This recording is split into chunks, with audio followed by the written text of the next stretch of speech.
განათლების მინისტრი კახეთში გივი მიქანაძემ სიღნაღის მუნიციპალიტეტის სოფელ ერისიმეთში სტიქის შედეგად დაზიანებული სკოლის ინფრასტრუქტურა დაათვალიერა და მოსახლეობას შეხვდა. მისი ინფორმაციით, მალე სოფელს სრულიად ახალი თანამედროვე სტანდარტების შესაბამისი სკოლა ექნება. მანამდე კი სასწავლო პროცესი ალტერნატიულ შენობაში მიმდინარეობს.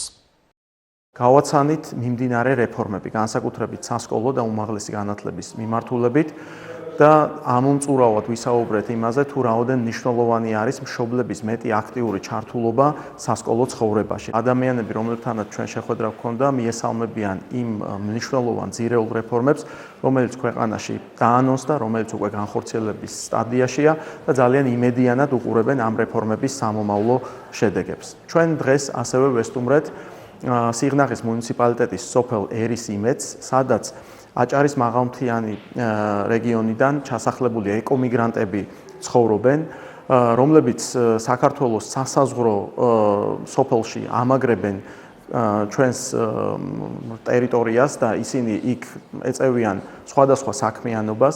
ჩვენ ნახეთ იქ სკოლის შენობა, რომელიც საჭიროებს ყისიერ რეაგირებას და რეაბილიტაციას.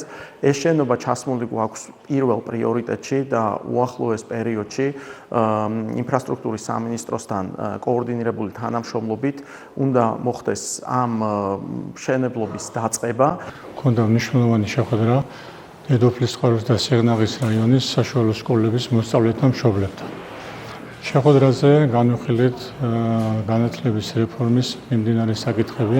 ჩვენ აგრეთვე ვეწვიეთ ერისიმეთს, სადაც დავათვალიერეთ ამორტიზირებული სკოლა, ნახეთ არსებული ვითარება და ყველაფერს გავაკეთებთ იმისთვის, რომ წელს დაიწყოს სამშენებლო სამუშაოები და რამდენიმე წელში სოფელ ერისიმეთს გქონდეს ძალიან მნიშვნელოვანი შენობა, თანამედროვე სკოლა, რომელიც იქნება ევროპული სტანდარტების შესაბამისად მოწყობილი.